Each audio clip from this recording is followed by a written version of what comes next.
Hi, check 1, 2. Oh, I'm hearing myself coming back to me now.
Well, good evening, everyone. 2 weeks after my last trip here with President Biden, we're back in Brussels as part of this administration's ongoing and urgent efforts with allies and partners to counter the Russian government's war of aggression in Ukraine and to stand up for the principles necessary to maintaining international peace and security. Together, we are sustaining and building on our support for Ukraine: security, humanitarian, economic. Together, we're sustaining and building on pressure on the Kremlin and its enablers, including with unprecedented sanctions. Together, we're bolstering the defense of NATO itself, including by hardening our eastern flank. Just over the past 48 hours, I've had an opportunity to meet with my NATO counterparts. For the first time ever, foreign ministers from the United States Indo-Pacific allies, Australia, Japan, New Zealand, the Republic of Korea, participated as a group in a NATO ministerial. Ministers from Georgia, from Finland, from Sweden, and Ukraine also took part, as did the European Union's High Representative for Foreign Affairs and Security Policy, Josep Borrell. In addition, I met with my counterparts from the G7, the world's leading democratic economies. The participation of all of these allies and partners highlights the remarkably broad coalition of countries from around the world that are united in standing with Ukraine and against the Russian government's aggression. Countries that recognize Moscow isn't just attacking one country, but the entire international rules-based order. The sickening images and accounts coming out of Bucha and other parts of Ukraine have only strengthened our collective resolve and unity. In Bucha, a woman described how Russian soldiers forced her and around 40 other people to gather in a small square. The soldiers brought 5 young men there and ordered them to kneel. Then, the Russian soldier shot one of them in the back of the head. He turned to the people gathered and said of the victim, and I quote, "This is dirt. We're here to cleanse you from the dirt." That's just one person Russian soldiers killed in Bucha. According to Ukraine's Prosecutor General, they've already found 410 bodies of dead civilians in that one town alone. And it's not just Bucha. In Mudizhin, the body of the 50-year-old mayor, Ola Suhenko, was found in a shallow grave, along with her hands bound, alongside the bodies of her husband and son. They were last seen alive, being taken away by Russian soldiers.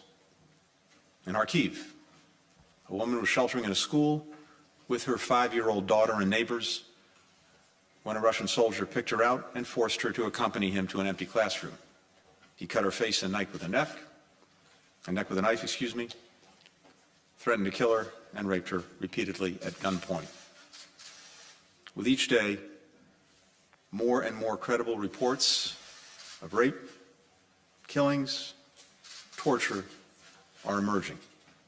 And for every Bucha, there are many more towns Russia has occupied and more towns it is still occupying, places where we must assume Russian soldiers are committing more atrocities right now. Here's what we're doing together with our allies and partners to stop this aggression, to stand with Ukraine and hold accountable those who are responsible. First, we continue to work in close coordination with allies and partners to raise the costs on the Russian government for its aggression. Yesterday, we announced new sanctions on Russia's largest financial institution and one of its largest private banks, on 21 members of Russia's National Security Council, on the adult children of President Putin. President Biden also signed an executive order prohibiting new investment in Russia by any person in the United States. The European Union is also actively considering robust new measures, including bans on Russian coal, on Russian vessels accessing EU ports, on transactions with 4 key financial institutions. Second, the United States continues to work at an unprecedented pace to help Ukraine defend itself. Last Friday, the Department of Defense announced $300 million in new security assistance. On Tuesday, I authorized an additional $100 million to meet Ukraine's urgent needs for more Javelin anti-armor systems. This will bring total U.S. security assistance to Ukraine since the beginning of Russia's invasion in February to over $1.7 billion and over $2.4 billion since January of last year. More than 30 countries have joined us in delivering security assistance to Ukraine, aid that our Ukrainian partners are putting to very effective use, as we see in the Kremlin's retreat from Kyiv and other Ukrainian cities and towns. Today, I met again with my colleague and friend Dmytro Kuleba, Ukraine's foreign minister, to discuss how we can continue to provide Ukraine's courageous defenders with what they need to keep pushing Russia back. Third, we continue to provide significant aid to address the acute humanitarian crisis caused by the Kremlin's war. More than a quarter of Ukraine's population, over 11 million people, have been displaced. That's roughly equal to displacing the entire population of Belgium, the country we're in now, in the space of 6 weeks. President Biden announced that the U.S. government is prepared to provide more than $1 billion in new humanitarian assistance to those affected by Russia's war of aggression. That comes on top of $293 million we provided in 2022 alone to vulnerable communities in the region, including to neighboring countries that have opened their arms and opened their homes to 4 million Ukrainian refugees. The global harm caused by the Kremlin's aggression is growing, including the disruption that's caused to the production and distribution of wheat in Ukraine, on which so many countries rely, something that I heard about and saw firsthand just a week ago when we were in, among other places, Morocco and Algeria. In Africa, where a quarter of the population is now facing a food security crisis, Russia's war of choice has raised the costs of basic staples, worsening the hardship that people were already feeling. So at the G7, we discussed in some detail ways that we can mitigate the war's impact on the most vulnerable people around the world. Fourth, the United States continues to work methodically to collect, to preserve, to analyze evidence of atrocities, and to make this information available to the appropriate bodies. We're supporting a multinational team of experts that's assisting a war crimes unit set up by Ukraine's Prosecutor General with a view toward eventually pursuing criminal accountability. These efforts will also ensure that Russia cannot escape the verdict of history. Just moments ago, as I was coming into this room, I learned that UN member states had come together once again to condemn Russia's aggression and suspend it from the Human Rights Council. A country that's perpetrating gross and systematic violations of human rights should not sit on a body whose job it is to protect those rights. Today, a wrong was righted. Fifth, we discussed ways we can shore up the collective security of our NATO allies. As the President has said, we will defend every inch of NATO territory. We now have 100,000 U.S. troops in Europe. NATO's established 4 new multinational battle groups in Romania, in Hungary, Bulgaria, Slovakia, in addition to those already in Poland, Estonia, Latvia, and Lithuania, to reinforce our eastern flank. Sixth, we discussed the additional support that NATO allies can provide to partners like Bosnia and Herzegovina and Georgia, who are most vulnerable to Russian aggression and threats, from cybersecurity to combating disinformation. Finally, we discussed at length a new NATO strategic concept. This is the public blueprint for how the alliance will continue to safeguard transatlantic security in what is a rapidly changing landscape. We'll release that document at the NATO summit in Madrid in June.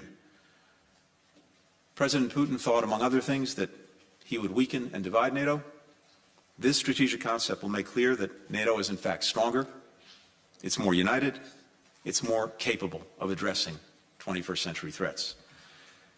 And I can say unequivocally, from my discussions with many colleagues here in recent days, colleagues from around the globe, the revulsion at what the Russian government is doing is palpable.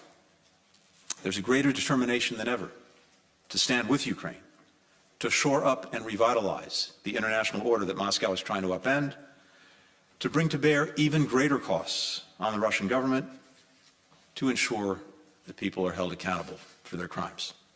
Thank you. We'll now turn to questions. We will start with Vivian Salama from the Wall Street Journal. Thanks, Ned. Thank you, Mr. Secretary. Two questions, if you'll indulge me.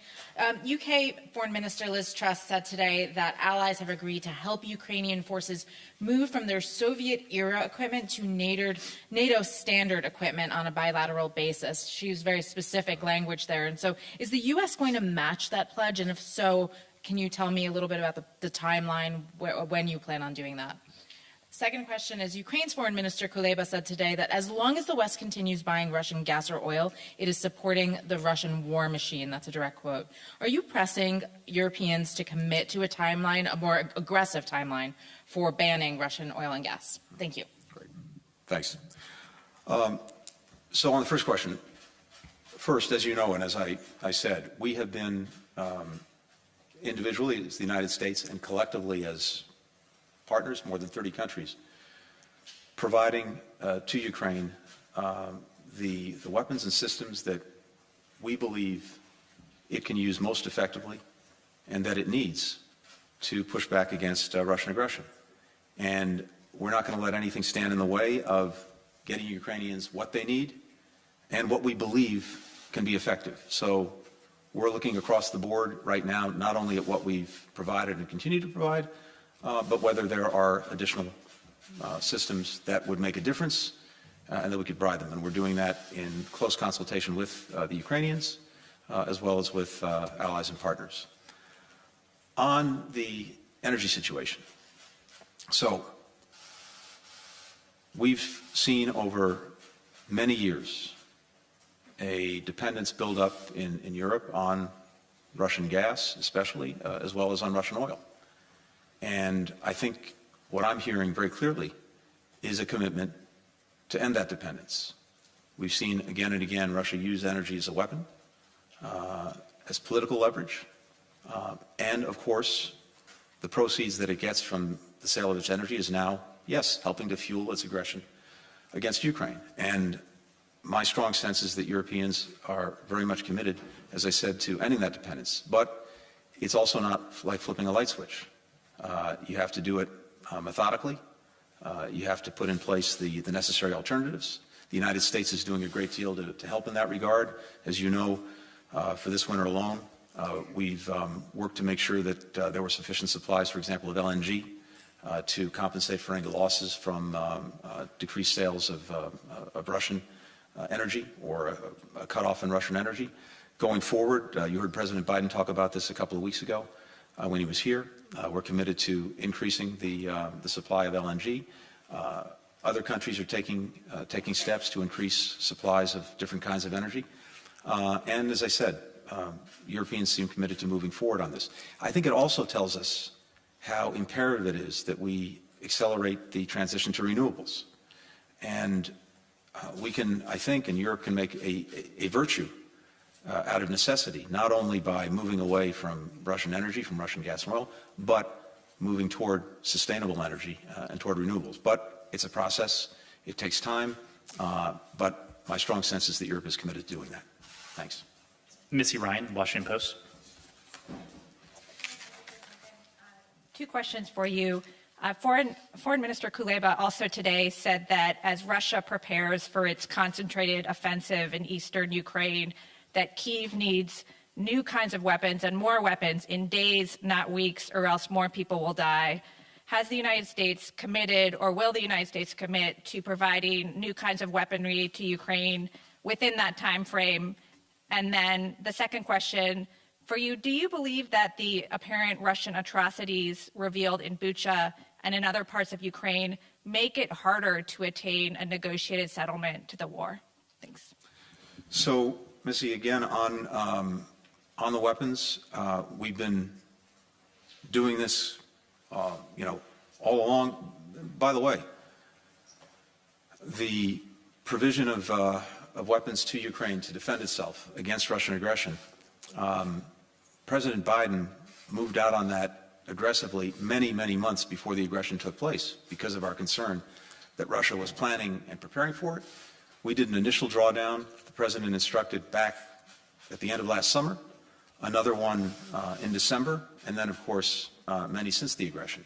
So one of the reasons that Ukrainians have been able to be so effective in pushing back this Russian aggression Of course, it starts with their extraordinary courage, but it's also because they already had in hand the weapons necessary to do that. And then, since the aggression, we have repeatedly and continuously, along with many allies and partners, supplied them with the most effective systems that we believe they need to deal with the armored vehicles, to deal with the tanks, to deal with the planes, to deal with the helicopters. But as I just said, we are looking at day in, day out, what we believe they most need, to include new systems that have not heretofore been provided. We're listening to them in terms of their assessment of what they need. We're putting that all together, and we're proceeding. And we have a strong sense of urgency. That was something that I think was felt among all allies and partners here today. When it comes to Bucha, the atrocities, the war crimes, accountability in and of itself is absolutely necessary. And we've seen this in past conflicts where atrocities have been committed, where war crimes have been committed, and where we have determined to get the evidence, get the facts, build the case. We've been able to do that, and sometimes it's taken a long time. The conflicts have come to an end, often through diplomacy. Accountability is continued. Sometimes it's actually not come to a conclusion until many years after the conflict has ended, but it has. And one day, one way, there will be accountability. Does Bucha make it harder to reach a negotiated settlement? The Russians will have to decide if they want to meaningfully engage in diplomacy and in negotiations. The Ukrainians have made clear that repeatedly that they're prepared to do that, but they've heard nothing from the Russians suggesting that they're serious about it. I don't think, in a sense, Bucha has anything to do with that. It has everything to do with what President Putin's calculus is, what he decides. What we can do about it, and what we are doing about it, is making sure that the Ukrainians have everything that they need to defend themselves and also strengthen their hand in any negotiation, that we make sure that we're keeping the pressure on Russia and indeed increasing that pressure through unprecedented sanctions, and as well that we shore up NATO's defenses to take away any notion in Russia's mind of extending the aggression being committed against Ukraine to a NATO country. Nick Schifrin, PPS. Mr. Secretary, thank you. Der Spiegel and others are reporting that German intelligence picked up over open lines Russian soldiers specifically talking about indiscriminately killing civilians. Can you confirm that the West has recordings of Russian soldiers talking about that? But the larger question is, what does it say? The Russian soldiers were apparently discussing this over open communications. And one on diplomacy. In the lead up to the war, Foreign Minister Sergei Lavrov either lied to you or didn't know what he was talking about. Can you deal with him in the future? And the connected question today is, European capitals are evicting Russian officials. Will the U.S. follow? Thanks. Thanks, Nick. I can't comment on the specific report that you're referring to, but what I can say is this, because we said it before.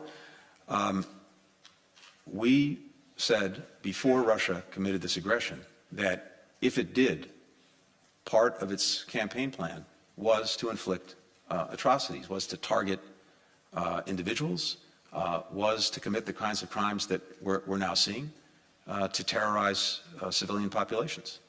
And so this, as we saw it, was part of the game plan all along. Now, horrifically, the world is seeing it as we see what happens in Bucha. And I've described it as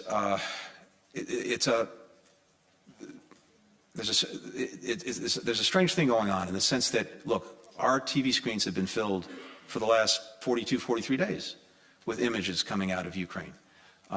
Thanks to incredibly courageous Ukrainians who are filming things on their smartphones, and incredibly courageous reporters who stayed in Ukraine and are trying to bring this to the world. And yet, sometimes this constant flow of images almost normalizes and trivializes things to the point that people kind of see it as something that's in the background and don't respond to it. But then something so stark, so outrageous emerges, like Bucha, that it hits people.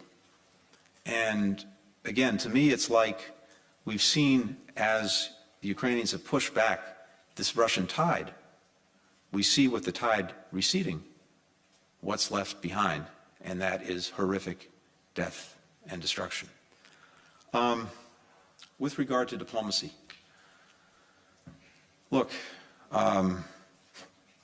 there are diplomats from various countries that one deals with in the course of doing your job who occasionally have, or more than occasionally have, an adversarial relationship with the truth. That's part of the job. And the Russian officials, will the U.S. follow European moves? We are always looking at this, and we'll continue to do so. We'll take a final question from Terry Schultz.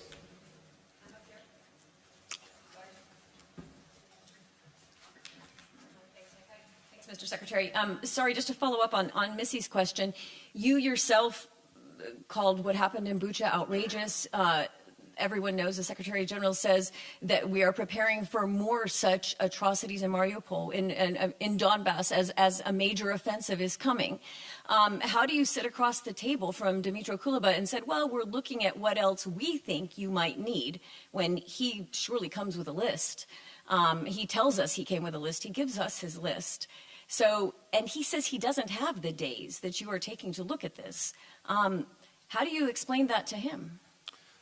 I talk to Foreign Minister Kuleba multiple times a week, and we're constantly going over what it is Ukraine needs, what it is we're providing, what it is we're helping other allies and partners provide.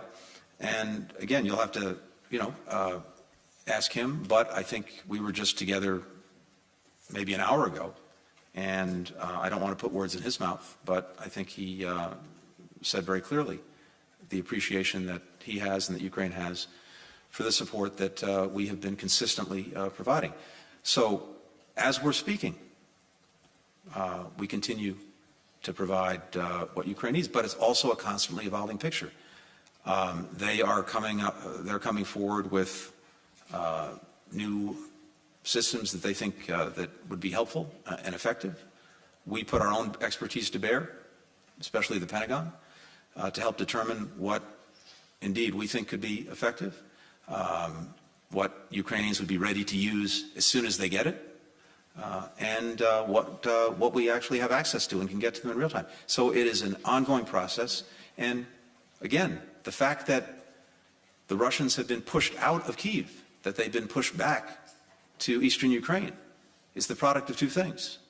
First, as I said, the extraordinary courage of Ukrainians, but second, the fact that they've had in hand, including from before the aggression started, the tools necessary to help achieve that. Thank you, Mr. Thanks. Secretary.